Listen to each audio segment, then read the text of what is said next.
Okay, सो NCERT periodic table से start कर रहे हैं। सबसे पहले आपने क्वेश्चन नंबर 3.7 पूछा हुआ है। So look at question number 3.7।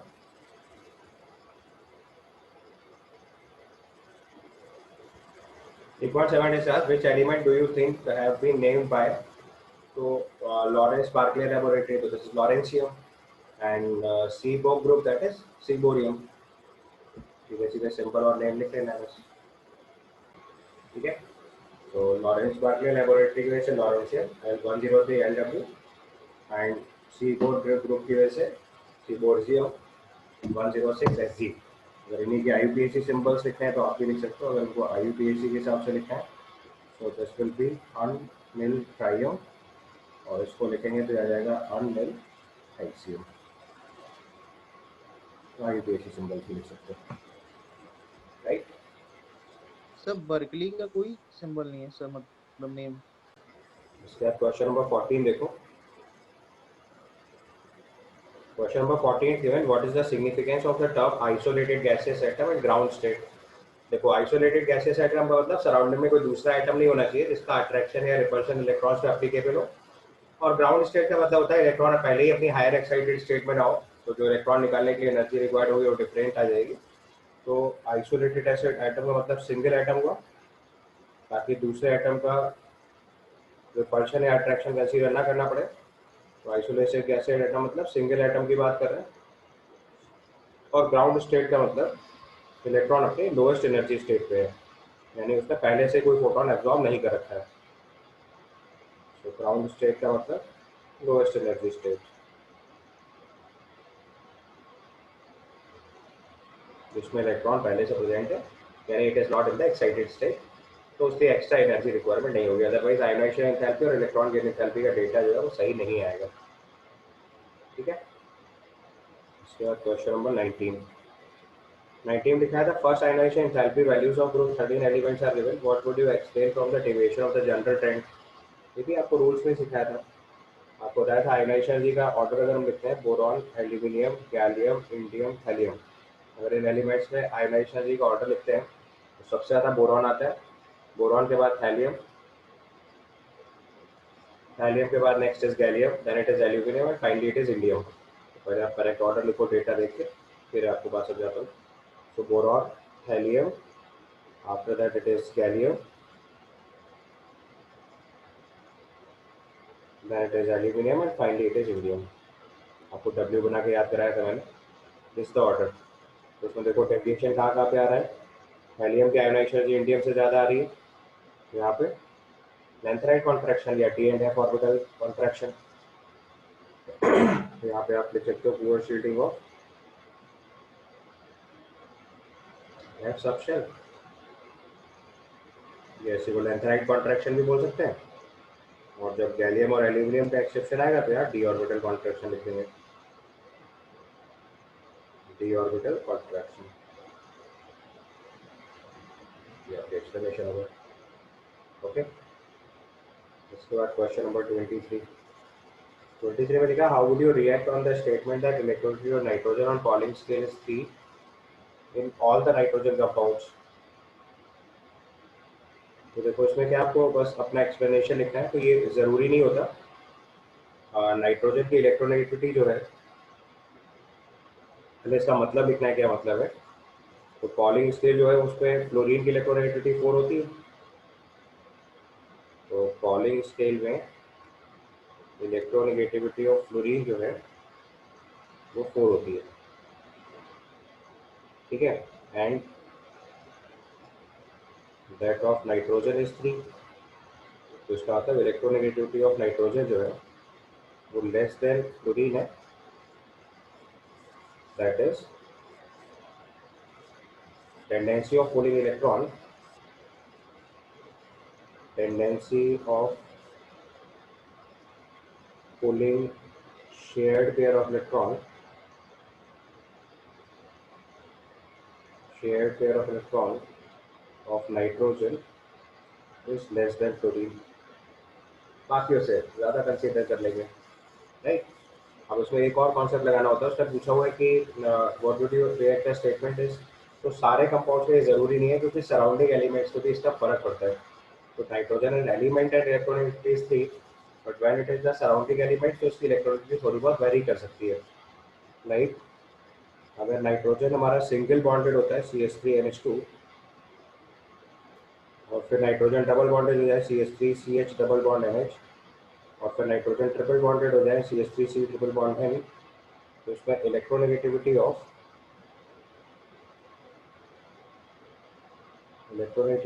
CH3C triple bond N में will be more for nitrogen than in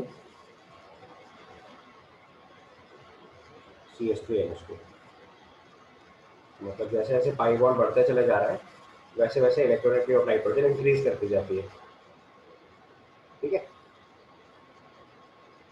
next question number 17, how would you explain that the fact that the first ionization enthalpy of sodium is lower than that of magnesium, but its second ionization enthalpy is higher than that of magnesium? Electronic configuration लिखो। Sodium का configuration लिखेंगे तो it is 1s2 2s2 2p6 3s1, और magnesium का configuration लिखेंगे तो 1s2 2s2 2p6 3s2, right. तो first ionization energy अगर कंपेयर करेंगे तो वो सोडियम की मैग्नीशियम से कम होगी, बिकॉज मैग्नीशियम में NH2 कॉन्फ़िगरेशन है, स्टेबल कॉन्फ़िगरेशन है।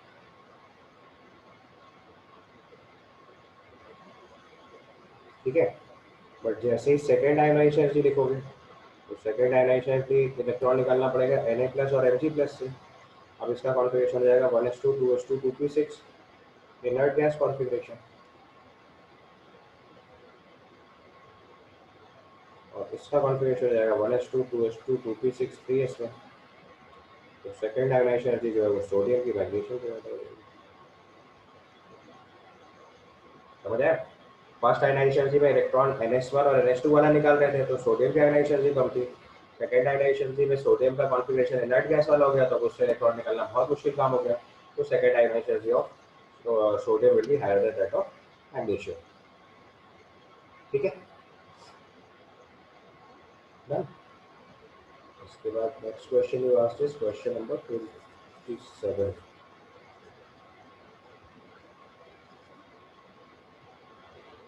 27 लिखा है, use the periodic table to answer the following questions.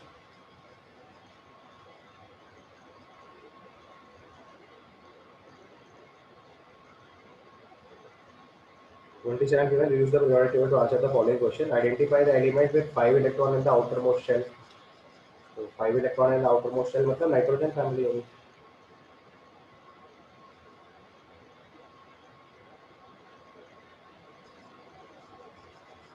तो निकोजेंस लिख सकते हैं, जैसे नाइट्रोजन का कॉन्फ़िगरेशन लिखेंगे तो 1s2 2s2 2p3 आ जाएगा। 5 इलेक्ट्रॉन वैलेंस शेल। फास्फोरस लिखोगे 1s2 2s2 2p3, इसमें भी 5 electron in the valence shell. क्या लिखा? Identify the element that would lead to lose 2 electrons. Alkaline earth water. Alkaline earth metals अपने 2 electron lose करके bivalent cation बनाते हैं, जैसे मैग्नीशियम है तो Mg2+ में कन्वर्ट होगा 2 इलेक्ट्रॉन लॉस करके। उसी फैमिली का दूसरा मेंबर लिख लो calcium. Calcium will form Ca2+ with loss of 2 electrons. ठीक है। तीसरे स्टेटमेंट लिखा identify the element which would tend to gain 2 electrons. ये ऑक्सीजन फैमिली हो गई, सी ऑप्शन हो गया ऑक्सीजन फैमिली। ऑक्सीजन फैमिली में देखो ऑक्सीजन में 2 इलेक्ट्रॉन गेन करके O2- बनाया हुआ है, सल्फर में 2 इलेक्ट्रॉन गेन करके H2- बनाया हुआ है, सो ऑन। लास्ट में लिखा identify the group having metal non metal liquid as well as gas in the room temperature. ये आपकी हेलोजन फैमिली हो गई।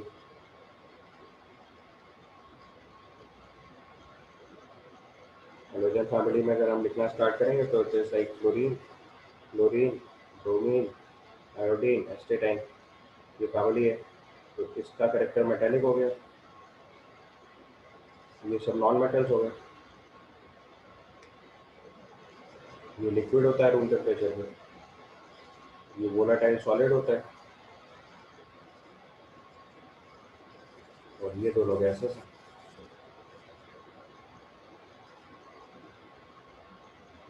इसमें गैस भी है, मेटल भी है, नॉन मेटल भी है, लिक्विड भी है, सॉलिड भी है, सब होता है इस ग्रुप में। This is halogen family, chlorine, chlorine, bromine, iodine and astatine. Okay. Next question number 31।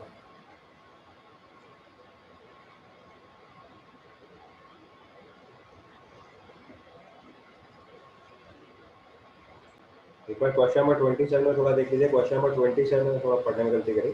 Identify the element with 5 electron in the outer most sub shell आज पूछा गया, ये चेंज हो जाएगा, then it is not nitrogen family. अगर outer most sub shell में 5 electron चाहिए, सब शेल में 5 इलेक्ट्रॉन चाहिए, तो या तो हम P5 वाला केस ले लें या D5 वाला केस ले लें। ठीक है, तो उस केस में हमें या तो हेलोजन फैमिली लिखना पड़ेगा या क्रोमियम का केस लिख सकते हैं। ठीक है, एक यस सर। एलिमेंट लिखना है तो आप कोई भी लिख सकते हो। तो ये अगर आउटर मोस्ट शेल वाला केस अगर यहाँ पे ध्यान रखना है, तो ये आउटर मोस्ट शेल के हिसाब से मैंने आंसर लिख दिया। उसके बाद फिर से एक बार कर देता हूँ, ये आउटर मोस्ट शेल के लिए आंसर हो गया। अगर आपको सब शेल के हिसाब से लिखना है तो ए ऑप्शन फिर से लिख देता हूँ। तो अगर आउटर सब शेल में 5 इलेक्ट्रॉन चाहिए तो उसके 2-3 ऑप्शन लिख सकते हो आप। क्रोमियम लिख सकते हो सबसे पहले, तो ऑर्गन 4s1 3d5। दूसरा एग्जांपल आप मैग्नीज लिख सकते हो, ऑर्गन 4s1 4s2 3d5। ठीक है, इसके बाद आप फ्लोरीन लिख सकते हो, this is 1s2 2s2 2p5। तो आउटर मोस्ट सब शेल में 5 इलेक्ट्रॉन काउंट करने के लिए p5 ले सकते हो, d5 ले सकते हो, f5 भी लिख सकते हो। ठीक है सर देखो यार, आउटर सब शेल का अगर आप मतलब साइज से निकालोगे तो ऑब्वियसली इसका आंसर केवल फ्लोरीन लिखना चाहिए, और अगर एनर्जी से निकालोगे तो फिर आप पहले वाले दोनों ऑप्शन भी लिख सकते हो। Will check it with the size, तो फ्लोरीन में P5 बाहर होगा। If you will go with the energy तो D5 भी हायर एनर्जी होगा, अदरवाइज D5 4s के अंदर तो होगा ही होगा। तो साइज से चलेंगे तो इसका आंसर फ्लोरीन लिखना चाहिए। ठीक है, इसके बाद क्वेश्चन नंबर 31 देखिए। क्वेश्चन नंबर 31 में गिवन है the first ionization energy, second ionization energy of the an electron given enthalpy of the few elements are given below. तो उसमें delta H1 delta H2 delta H इजी दे रखा है आपको। पूछा which of the above element is likely to be, पहले option में दिखा है the least reactive element.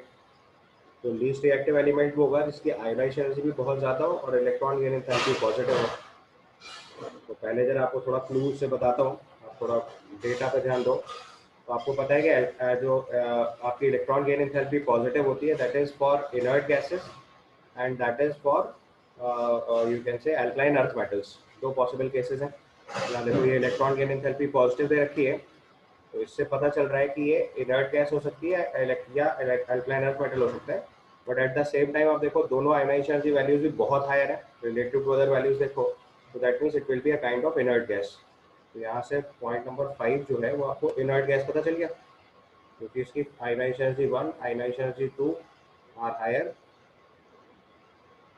And electron gain enthalpy जो है वो पॉजिटिव है। तो इससे पता चल रहा है कि क्या पता चल रहा है इससे कि ये आपका इनर्ट गैस है। ठीक है, या आप नाइट्रोजन भी समझ सकते हो, तो डिपेंड करता है डेटा के हिसाब से। बट टेंटेटिवली हम इसे इनर्ट गैस मानेंगे। तो उसमें पूछा गया था लीस्ट रिएक्टिव एलिमेंट, तो लीस्ट रिएक्टिव एलिमेंट हमारा शिफ्ट हो जाएगा। पहले देखो, सबसे पहले आपको ये डेटा इंटरप्रेट करना है।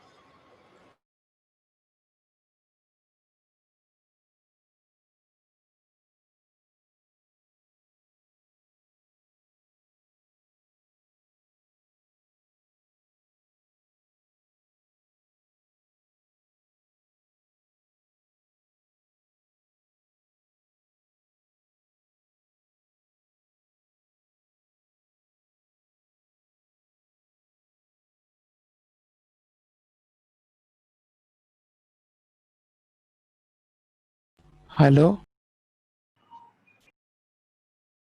तो मैंने बोला कि एलिमेंट 1 के लिए फर्स्ट आयनाइजेशन एंथैल्पी 520, एलिमेंट 2 के लिए इट इज 419, एलिमेंट 6 के लिए इट इज 738। मैंने वैल्यूज देख लिया आपने। तो उससे पता चल रहा है जिसकी लो आयनाइजेशन एनर्जी होगी उसकी रिएक्टिविटी हायर होगी। Element having lower ionization energy will be more reactive, क्योंकि अल्कली मेटल्स के लिए आयनाइजेशन एनर्जी सबसे कम होती है और उन्हीं के लिए रिएक्टिविटी हाईएस्ट होती है।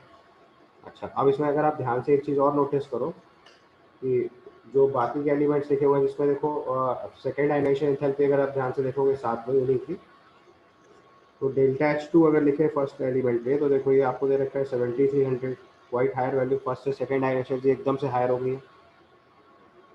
उसके बाद इसका सेकंड वाले के लिए सेकंड आयनाइजेशन एंथैल्पी चेक करेंगे। ठीक है, तो पहले हमने फर्स्ट आयनाइजेशन एंथैल्पी चेक करी तो सबके लिए, और फिर सेकंड आयनाइजेशन एंथैल्पी चेक करी। तो आपको पता है कि जो फर्स्ट आयनाइजेशन एंथैल्पी होगी और उसमें सेकंड आयनाइजेशन एंथैल्पी में अगर बहुत ज़्यादा अंतर होगा तो ये अल्कली मेटल होगा, और थोड़ा अंतर होगा तो ये अल्कलाइन अर्थ मेटल होगा। तो देखो यहाँ पे सडन हाइक है, और इस केस में भी देखो ये 305 वाले ये भी सडन हाइक है, और इस केस में देखो ये उतनी हाइक नहीं है, लगभग डबल है। तो इससे पता चलता है ये अल्कली मेटल है। समझ आया कैसे पता चल रहा है अल्कली मेटल? क्योंकि अल्कली मेटल की फर्स्ट आयनाइजेशन के बाद एकदम से शेल बदल जाएगी, तो एक्सेप्शनली हायर इंक्रीज आएगी। ये भी अल्कली मेटल है। ठीक है, और ये अल्कलाइन अर्थ मेटल हो सकता है, बट इसमें आयनाइजेशन एनर्जी की वैल्यू से तो अल्कलाइन अर्थ मेटल लग रहा है, बट साथ में देखो जो इलेक्ट्रॉन गेन एंथैल्पी दे रखी है आपको, वो वैल्यू दे रखी है -40।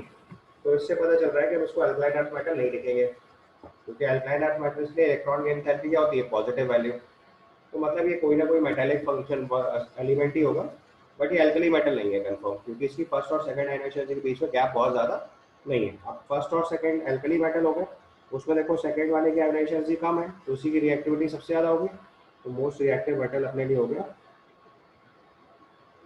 मोस्ट रिएक्टिव मेटल अगर हम लिखेंगे तो इसलिए हो गया 2। समझ में आएगा?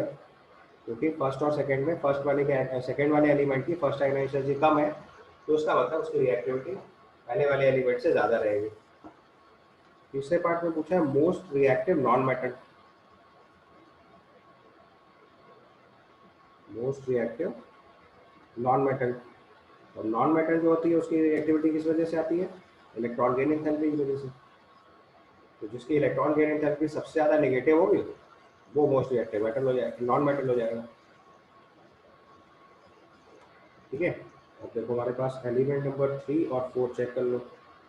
इनकी इलेक्ट्रॉन गेन एंथैल्पी चेक कर रहे हैं, तो इसकी वैल्यू दे रखी है -328 और इसकी वैल्यू दे रखी है -295।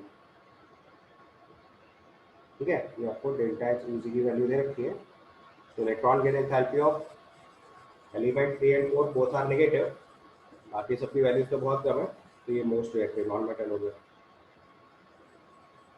समझा? मोस्ट रिएक्टिव नॉन मेटल कौन सा लिखेंगे? थर्ड वाला। उसके बाद पूछा है लीस्ट रिएक्टिव नॉन मेटल दो, तो आप जानते हो पहले इनर्ट गैस होता है, तो लीस्ट रिएक्टिव नॉन मेटल वही होगा जो लीस्ट रिएक्टिव एलिमेंट है। तो लीस्ट, क्योंकि not inert gases non metals ही होते हैं, तो लीस्ट रिएक्टिव नॉन मेटल या लीस्ट रिएक्टिव एलिमेंट दोनों बातें एक ही होगी। तो लीस्ट रिएक्टिव नॉन मेटल का केस अपना आंसर हो जाएगा 5। इसके बाद ऑप्शन ई में लिखा हुआ है the metal that can form stable binary halide of formula MX2। तो MX2 मतलब अल्कलाइन अर्थ मेटल वाला फॉर्मूला है। MX2 फॉर्मूला अगर बनाना है तो इसका मतलब ये अल्कलाइन अर्थ मेटल हुआ।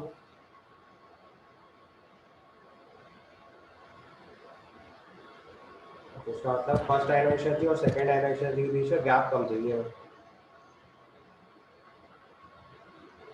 फर्स्ट आयनाइजेशन और सेकंड आयनाइजेशन के बीच में गैप हमको कम चाहिए, तो उसके हिसाब से अल्कलाइन अर्थ मेटल प्रेडिक्ट करेंगे तो 6 ही पॉसिबल आंसर है।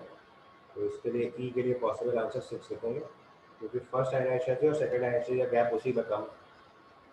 और लास्ट में पूछा है metal that can predominantly form stable covalent halide of formula X. तो covalent halide of formula MX, और इसमें एक्स में हाइड्रोजन दे रखी है, तो covalent halide of formula X मतलब एक्स में मेटल ही सिलेक्ट करना पड़ेगा। अब उसमें वाला मेटल सिलेक्ट कर लेंगे जिसकी आयनाइजेशन एनर्जी ज़्यादा होगी, क्योंकि अगर आयनाइजेशन एनर्जी कम होगी तब तो आयनिक कंपाउंड बनेगा, और आयनाइजेशन एनर्जी ज़्यादा होगी तो कोवेलेंट कंपाउंड बनेगा। तो उसका पॉसिबल आंसर होगा 1 लिख सकते हैं।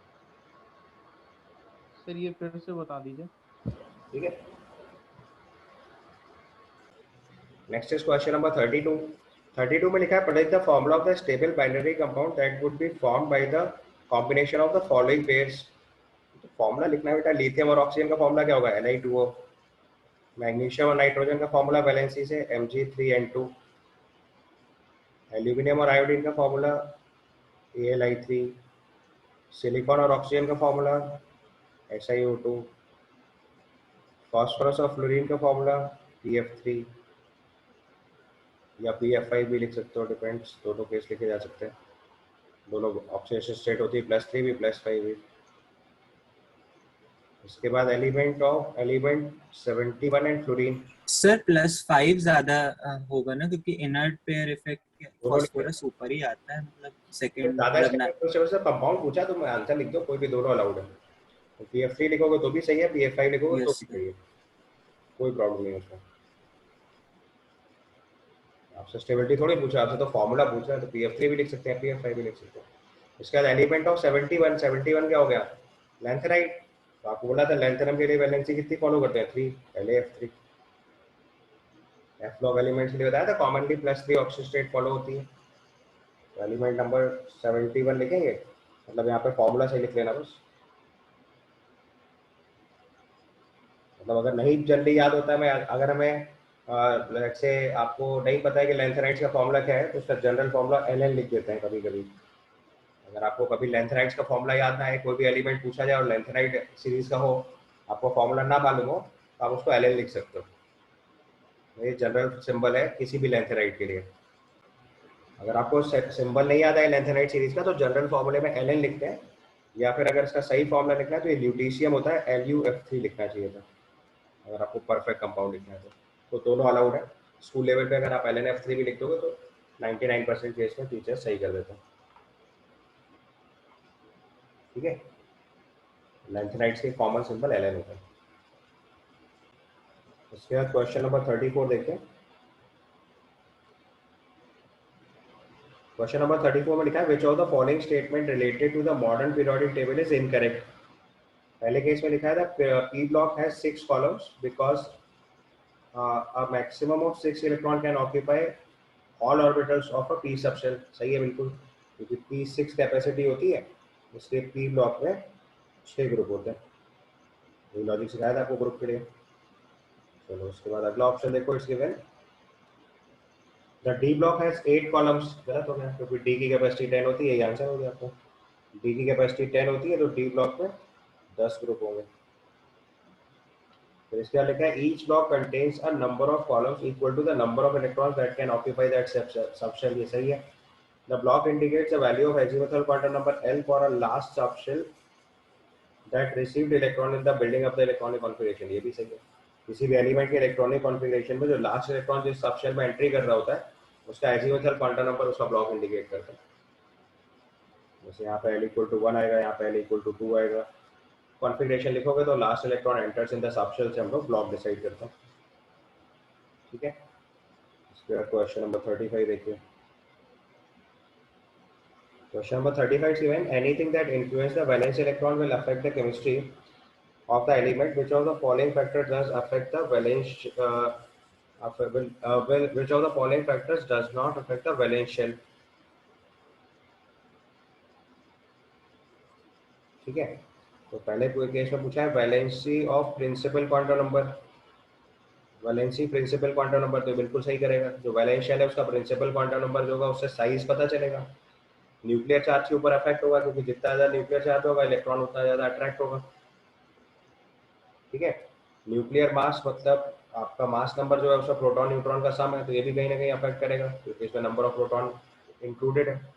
फिर नंबर ऑफ कोर इलेक्ट्रॉन्स, इससे फर्क नहीं पड़ेगा, क्योंकि जो रिपल्शन नहीं, एक्चुअली सी आंसर हो जाएगा इसका। न्यूक्लियर मास जो है, मास नंबर में एक्चुअली में प्रोटॉन प्लस न्यूट्रॉन का कॉम्बिनेशन है, उससे फर्क नहीं पड़ता हमारे लिए, फर्क केवल प्रोटॉन से पड़ता है। तो नंबर ऑफ न्यूक्लियर चार्ज उसने पहले इंक्लूड कर दिया, तो उसका आंसर हम लोग सी रिपोर्ट कर सकते हैं।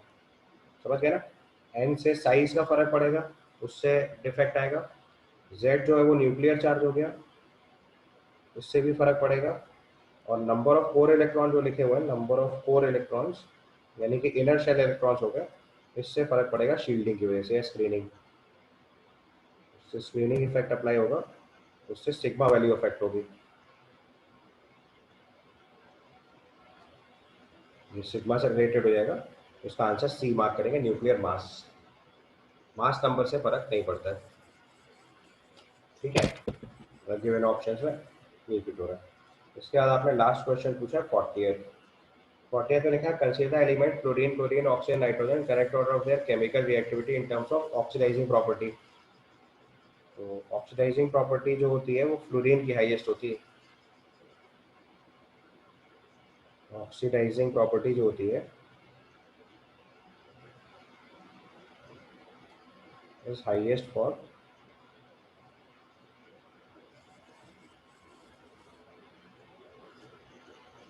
Fluorine in aqueous medium. Oxidizing property of fluorine is highest in aqueous medium. उसके बाद फिर ऑक्सीजन, फिर क्लोरीन, फिर नाइट्रोजन। ये डेटा चेक करेंगे, ठीक है। इसमें ऑक्सीडाइजिंग पावर का अगर आंसर लिखा है तो फ्लोरीन हाईएस्ट हो गया, उसके बाद ऑक्सीजन आएगा, फिर क्लोरीन आएगा, फिर नाइट्रोजन आएगा। उसका आंसर बी लिखेंगे, ठीक है। सही, इलेक्ट्रोनेगेटिविटी की वजह से डायरेक्ट हम नहीं, लोग लिख सकते इलेक्ट्रोनेगेटिविटी हैं। से नहीं लिखते इसको। एक्चुअली भाई इसको, इसका अगर सही एक्सप्लेनेशन लिखना है तो दो फैक्टर अप्लाई करते हैं, एक इलेक्ट्रॉन अफिनिटी और एक हाइड्रेशन एनर्जी। वो भी हम लोग बॉन्डिंग के टाइम पे डिस्कस करेंगे। अदरवाइज अभी ये फैक्चुअल क्वेश्चन है, डायरेक्ट मालूम होना चाहिए फ्लोरीन की ऑक्सीजन पावर हायर होती है, और फ्लोरीन के बाद ऑक्सीजन, फिर क्लोरीन, फिर नाइट्रोजन। एक्सप्लेनेशन लिखना है तो इसका करेक्ट एक्सप्लेनेशन तो इलेक्ट्रोकेमिस्ट्री वाले चैप्टर में पहुंचेगा, तब पता चलेगा कि जब हम इसके इलेक्ट्रोड पोटेंशियल वाला डेटा लिखेंगे, या आप लोगों ने 10th क्लास में एक रिएक्टिविटी सीरीज पढ़ी होगी, यस सर। उससे डिसाइड कर पाते हैं कि कौन से एलिमेंट की ऑक्सीजन पावर कितनी ज़्यादा होती है। तो next we start is NCERT exemplar. Exemplar में क्वेश्चन नंबर 7 बता रहा हूँ पीरियोडिक टेबल से। It's given among halogens the correct order among the electron energy released in the electron gain enthalpies। तो energy release electron gain enthalpy check करोगे तो fluorine, chlorine, bromine, iodine में chlorine के लिए सबसे ज्यादा होती है वैल्यू। तो करेक्ट ऑर्डर होता है chlorine highest, then it is fluorine. So chlorine की इलेक्ट्रॉन एफिनिटी फ्लोरीन से ज्यादा होती है, और उसके बाद रेगुलर पीरियोडिक टेबल का ऑर्डर फॉलो होता है। तो आपको पता है down the group electron affinity जो है वो डिक्रीज होते हुए जाती है, बस क्लोरीन हायर देन फ्लोरीन हो जाता है। तो उसका मतलब जो ब्रोमीन है वो आयोडीन से ज्यादा होगी। इसका ऑप्शन देख लीजिए। तो chlorine greater than fluorine and bromine greater than iodine चाहिए हमको। तो उसका आंसर थर्ड वाला लिख देंगे, ठीक है। इसके बाद क्वेश्चन नंबर 11 देखिए।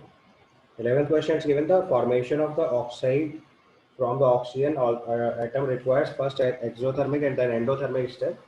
Thus, the process of formation of O2 minus in the gaseous phase is unfavorable, even though O2 minus is isoelectronic with neon. This is due to the fact, उसमें लिखा oxygen is more electronegative. Addition of electron to the oxygen results in the larger size of the ion.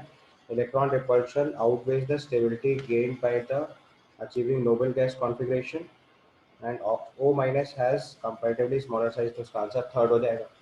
तो होता क्या, मैंने आपको उसका concept बताया था कि पहले ऑक्सीजन में जब पहला इलेक्ट्रॉन ऐड करते हैं तो उसका न्यूक्लियस इसको अट्रैक्ट करता है, तो इस प्रोसेस से एनर्जी रिलीज होती है। लेकिन जब O माइनस को आप इलेक्ट्रॉन दोगे तो ये भी नेगेटिव चार्ज कैरी कर रहा है, इलेक्ट्रॉन भी नेगेटिव चार्ज कर रहा है, तो उसमें क्या होगा, इलेक्ट्रॉन का रिपल्शन लगेगा, तो इस प्रोसेस में एनर्जी एब्जॉर्ब होती है। क्यों एब्जॉर्ब होती है? Due to repulsion of electrons. ये इसका आंसर हो जाएगा, तो उसका आंसर हम लोग थर्ड मार्क कर देंगे, ठीक है। यहाँ से देख लो, जब सेकेंड इलेक्ट्रॉन न्यूक्लियस में ऐड करेंगे तो वो इनर शेल इलेक्ट्रॉन जो होंगे उसको रिपल्शन देंगे। रिपल्शन की वजह से जो दूसरा इलेक्ट्रॉन ऐड करना काम होगा वो डिफिकल्ट हो जाएगा।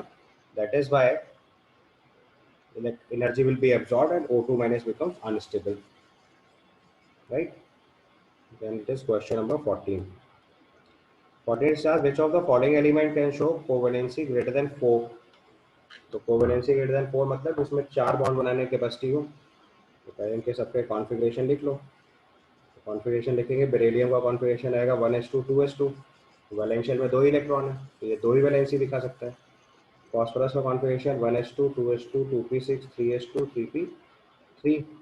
तो देखो इसके वैलेंशियल में कितने इलेक्ट्रॉन है, 5 electron in वैलेंशियल, so can show valency 5, can show covalency 5। इसके बाद सल्फर लिखेंगे तो सल्फर का configuration 1s2 2s2 2p6 3s2 3p4। इसके वैलेंशियल में देखो कितने इलेक्ट्रॉन है, 6।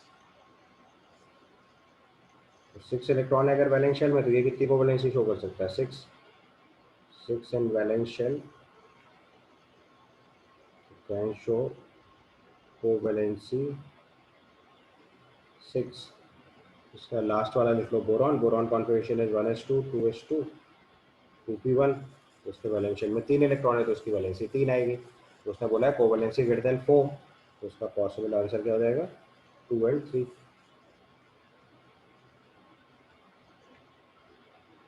ठीक है। इसके बाद next question is question number 15। Question number 15 is given. Those elements imparts color to the flame on heating in it. The atom of which requires low energy of the ionized energy absorbs energy in the visible region of the spectrum. The element which shows which of the following group will impart the color to the flame. तो आपको मैंने concept सिखाया था S block की properties में। Alkali metals and alkaline earth metal shows flame test. Alkali metals and alkaline earth metals, alkali metals and alkaline earth metals. याद है S block की प्रॉपर्टीज में आपको ये चीज नोट कराई थी। So alkali metal and alkaline earth metals, otherwise S block जब डिटेल में पढ़ेंगे तब सबके कलर्स भी बताऊंगा। So alkali metal and alkaline earth metals except beryllium and magnesium shows flame test. तो बंसन बर्नर फ्लेम में ये लोग कलर शो करते हैं। ये अल्कली मेटल और अल्कलाइन अर्थ मेटल की प्रॉपर्टी होती है। बस इसमें केवल क्या करना होता है, बेरिलियम और मैग्नीशियम को छोड़ना होता है। तो उसके एलिमेंट चेक कर लो। सबसे पहले एलिमेंट 2 दिया एटॉमिक नंबर, ये तो हीलियम हो गया। दूसरा एलिमेंट दे रखा है 13, 13 होता है एल्यूमिनियम। उसके बाद दे रखा है 1, ये आपका हो गया हाइड्रोजन। उसके बाद दे रखा है 17, ये हो गया Cl। इसमें तो कोई आंसर ही नहीं आएगा। When those element imparts color to the flame on heating, the atom which requires low ionization energy of the ionization that is absorbed is the element of which of the following। अच्छा group बोला ना, my fault. Atomic number नहीं दे रखा, वो group दे रखा है। This is not atomic number, this is there group. तो बस ग्रुप 2 हो गया। ग्रुप 2 हो गया अल्कलाइन अर्थ मेटल, ये आपका आंसर हो गया। ग्रुप 13 जो है ये आपकी बोरॉन फैमिली हो गई, ये आंसर नहीं होगा। इसके बाद ग्रुप 1 जो है वो अल्कली मेटल हो गया, ये आंसर हो गया। ये हो गया अल्कली मेटल। और ग्रुप 17 हो गया हेलोजेंस। ग्रुप 17 हो गया halogens.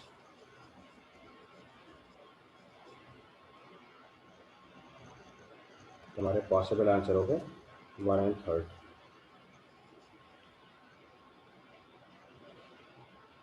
So 1 and 3 will be your answers।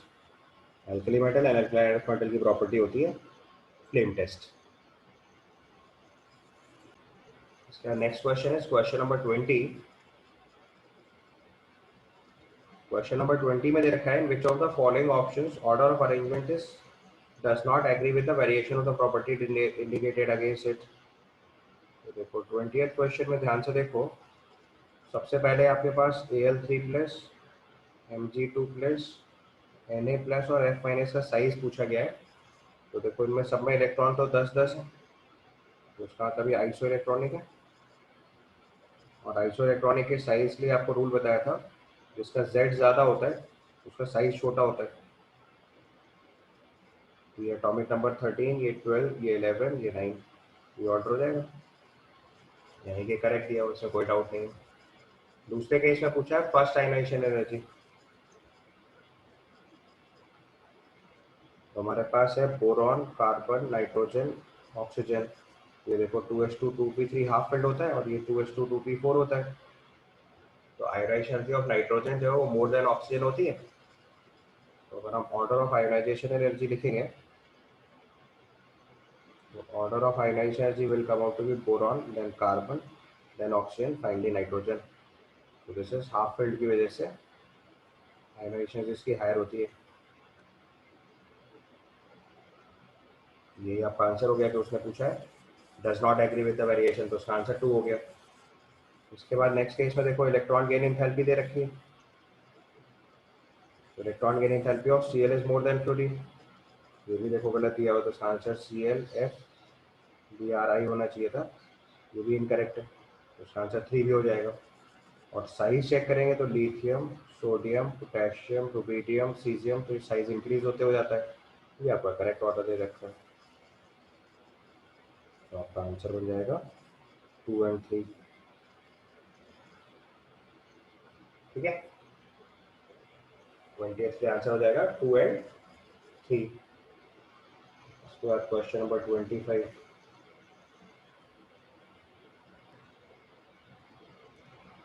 Question number 25 में लिखा है all transition element are D block element but all D block elements are not transition elements, explain. आपको transition elements की definition बताई थी, इसकी वैलेंस शेल या penultimate shell दोनों इनकम्प्लीट होने चाहिए, या तो एलिमेंट के फॉर्म में या मोस्ट स्टेबल ऑक्सीडेशन स्टेट में। तो आपको बताया था zinc, cadmium, mercury are D block elements but not transition elements.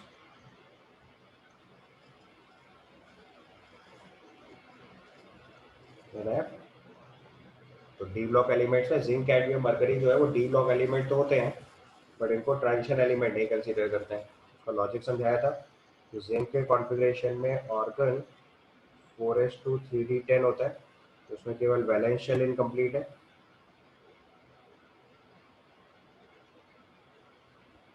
ये ट्रांजिशन एलिमेंट कैटेगरी में ही आ रहा है। और उसका अगर स्टेबल ऑक्सीजन स्टेट लिखते हैं Zn2+, तो भी कॉन्फ़िगरेशन जो है वो ऑर्गन 3d10 बनेगा, स्टिल वैलेंस शेल इनकम्प्लीट है बस।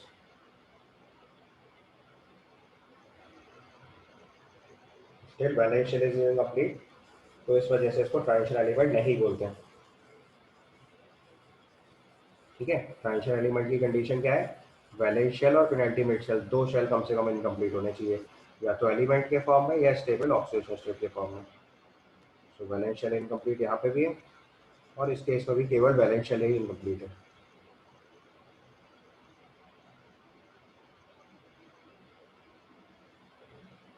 ठीक है, क्लियर है यहाँ तक। उसके बाद क्वेश्चन नंबर 27।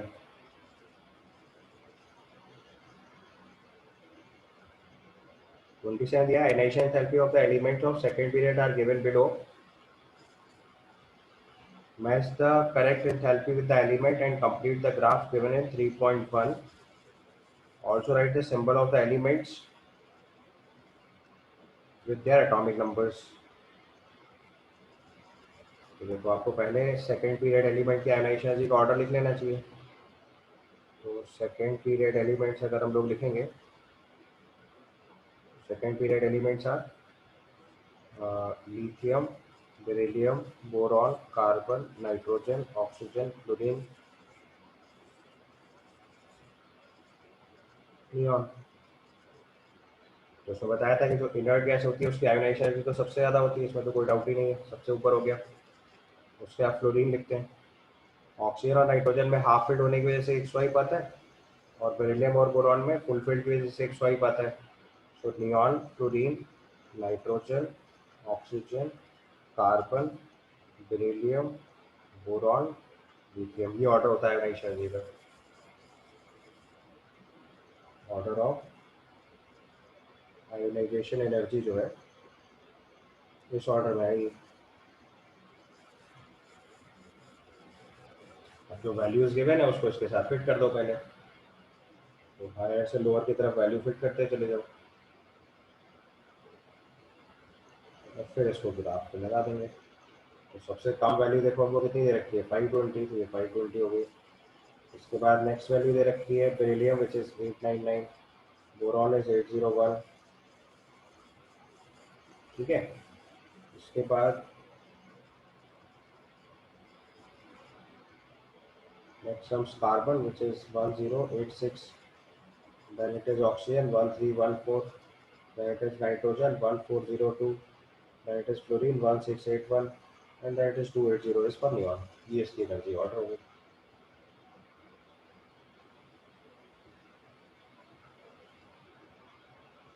और उसने बोला match the correct enthalpies with the element and complete the graph given in the table 3.1। तो टेबल 3.1 में एटॉमिक नंबर के साथ ग्राफ बनाया हुआ है, तो उस ग्राफ को बना दीजिए एज इट इज।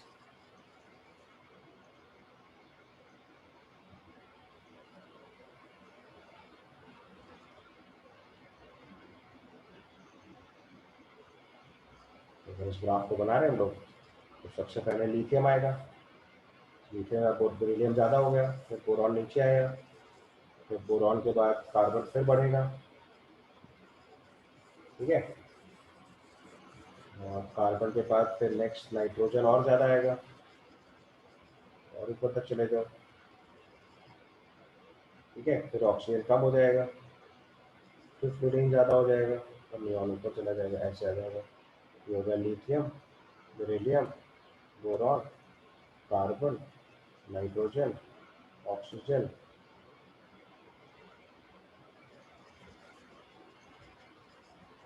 फ्लोरीन और ऊपर चले जाओ नियॉन, ऐसे हो गया। फ्लोरीन की वैल्यू देखो नाइट्रोजन वाले से ज़्यादा रहेगी हमेशा, और कार्बन वाली वैल्यू बेरिलियम से ज़्यादा होनी चाहिए, इसलिए बना ये आपका ग्राफ बन गया। Ionization energy versus atomic number हो गया, ठीक है। ध्यान से देख लो, पहले डेटा फिट करना था, फिर उसी को आंसर रिपोर्ट हो जाएगा। आयोनाइजेशन एनर्जी का ऑर्डर आपको पहले से क्लियर है, उसी के बेसिस पे आंसर लिखना है।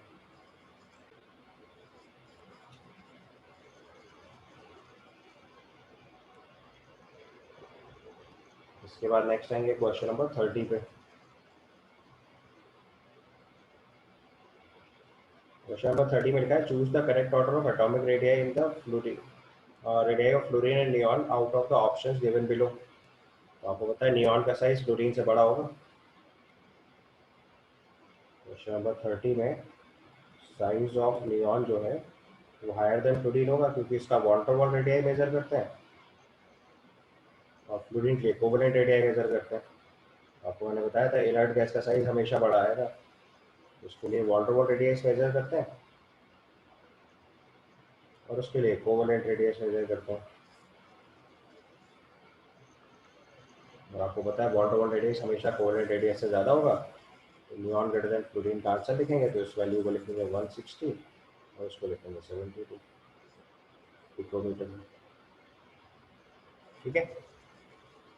इसके बाद क्वेश्चन नंबर 45।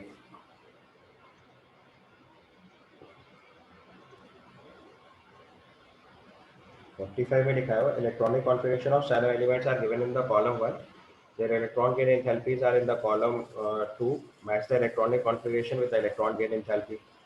तो देखो पहले इलेक्ट्रॉनिक कॉन्फ़िगरेशन के साथ क्या करो, एलिमेंट लिख लो, तो आप आसानी से मैच करा पाओगे। तो सबसे पहले एलिमेंट 1 जो है that is 1s2 2s2 2p6 दे रखा है, इसका मतलब ये आपका हो गया नियॉन। दूसरा एलिमेंट दे रखा है 1s2 2s2 2p6 3s1, ये हो गया सोडियम अल्कली मेटल। उसके बाद अगली वैल्यू दे रखी है 1s2 2s2 2p5, ये हो गया fluorine. And the last value is given 1s2 2s2 2p4, ये हो गया ऑक्सीजन। तो अब देखो अगर इनकी इलेक्ट्रॉन गेन एंथैल्पी चेक करेंगे तो इसके वैल्यू तो वैल्यू पॉजिटिव आएगी, तो एक ही वैल्यू गिवन है 48। मैंने इतना समझ पा रहा हूँ, electron gain enthalpy of inert gases positive value, ये वैल्यू तो पॉजिटिव आएगी, तो इसका आंसर प्लस 48। अगर मैचिंग से लिखना शुरू करें तो फर्स्ट वाले की मैच करेगा किससे, डी से, फर्स्ट ऑप्शन मैच कर गया डी से। इसके बाद अच्छा alkali metal fluorine and oxygen, ठीक है। Electron affinity electron gain enthalpy आपको पता है लेफ्ट टू राइट जाने में इंक्रीज होते हुए जाती है, तो highest will be for fluorine, value आ जाएगी -328, यानी कि और इसके बाद नेक्स्ट वाला आएगा ऑक्सीजन का -141 और लास्ट में अल्कली मेटल आ जाएगा -53। डेटा मैच कराएंगे तो अल्कली मेटल सोडियम वाला मैच कर जाएगा ए से, उसके बाद फ्लोरीन वाला मैच करेगा बी से और ऑक्सीजन मैच करेगा सी से। ये आपका आंसर हो गया। इलेक्ट्रॉनिक कॉन्फ़िगरेशन से पहले एलिमेंट प्रेडिक्ट कर लो, उसके कैरेक्टरिस्टिक्स को देखते हुए आप इलेक्ट्रॉन के नेचर भी मैच करा दो। 45 के बाद आपने क्वेश्चन नंबर 47 पूछा हुआ। 47 लिखा है boron has smaller fast ionization enthalpy than beryllium. चलिए, क्योंकि मैंने आपको बताया था बोरॉन के लिए 2s2 2p1 कॉन्फ़िगरेशन होता है, बेरिलियम के लिए 2s2 कॉन्फ़िगरेशन होता है, तो 2s2 से इलेक्ट्रॉन निकालना डिफिकल्ट होता है। तो अगले केस में लिखा है the penetration of 2s electron to the nucleus is more than 2p electron, hence 2p electron is more shielded by the inner core of the electron than 2s electrons. तो अगर 2p electron ज़्यादा shielded हो जाएगा nucleus से, तो obviously उस electron के पुल करने का या बाहर निकालने के लिए कम एनर्जी रिक्वायर्ड होगी। ये correct statement and correct explanation हो गया। 47th क्वेश्चन में ionization energy of beryllium is more than of boron. इसका कॉन्फ़िगरेशन होता है 1s2 2s2 और इसका कॉन्फ़िगरेशन होता है 1s2 2s2 2p1। यहाँ से इजी टू रिमूव इलेक्ट्रॉन होता है, इजी टू रिमूव इलेक्ट्रॉन। और इसका अगर लॉजिक लिखना है, लेस शील्डिंग लिख सकते हो, या लेस स्क्रीनिंग या लेस पेनिट्रेशन पावर, कुछ भी लिख दो, लेस शील्डिंग हो जाएगी यहाँ पे। Not less shielding, more shielded. तो मोर शील्डेड हो गया तो इसका न्यूक्लियस से अट्रैक्शन कम हो जाएगा, यानी अट्रैक्शन ऑफ, या तो अट्रैक्शन ऑफ न्यूक्लियस लेस लिख दो, और या उसी को मोर शील्डेड लिख दो। अट्रैक्शन ऑफ न्यूक्लियस लेस, या तो ये बात लिख सकते हैं, या इसी को लिख दो मोर शील्डेड, क्योंकि एस की शील्डिंग ज़्यादा होती है। तो इसका आंसर हम लोग लिखेंगे both assertion reason and correct and correct explanation. तो उसके हिसाब से इसका आंसर लिखेंगे, and reason is the correct explanation of assertion, तो इसका आंसर हो जाएगा 3। राइट, समझ आया? इसका लास्ट क्वेश्चन है क्वेश्चन नंबर 51।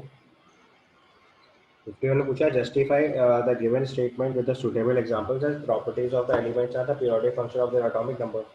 ये मॉडर्न पीरियोडिक लॉ है, आप इसके एग्जांपल से लिख दो उसमें। तो जैसे मान लो अल्कली मेटल के सबसे पहले एटॉमिक साइज के बारे में लिख दो, लिथियम सोडियम पोटेशियम, ये बढ़ता हुआ जा रहा है, एटॉमिक नंबर राइज हो रहा है, प्रॉपर्टी राइज होते जा रही है। तो जो एक्सेप्शन वाले केस है वो मत लिखिएगा, बस जो डायरेक्ट रूल फॉलो कर रहे हैं वो सब एक्सप्लेनेशन काम करेंगे यहाँ पे। Lithium sodium potassium rubidium caesium, ये आपका परफेक्ट आंसर हो गया, पीरियोडिक फंक्शन बन रहा है एटॉमिक नंबर में। बस एक्सेप्शन वाले केस छोड़ दिया जाता है। इसी में आयोनाइजेशन एनर्जी लिखेंगे तो ये भी वही चीज़ हो जाएगी, आयोनाइजेशन एनर्जी यहाँ पर डिक्रीज होते हो जाएगी, तो lithium sodium potassium rubidium caesium. समझ आया? तो हर वो प्रॉपर्टी लिखनी है जो डायरेक्टली बस रूल से चल रही है, जहाँ रूल्स में डेविएशन है वो छोड़ देना बस। बस इसको लिख देना, it is modern periodic law, it's modern periodic law, it is modern periodic law. बस उसके एक दो एग्जाम्पल लिख के इसको एक्सप्लेन कर दीजिए। जस्टिफाई का मतलब होता है आपको प्रॉपर एक्सप्लेनेशन लिखना है उसमें, ठीक है?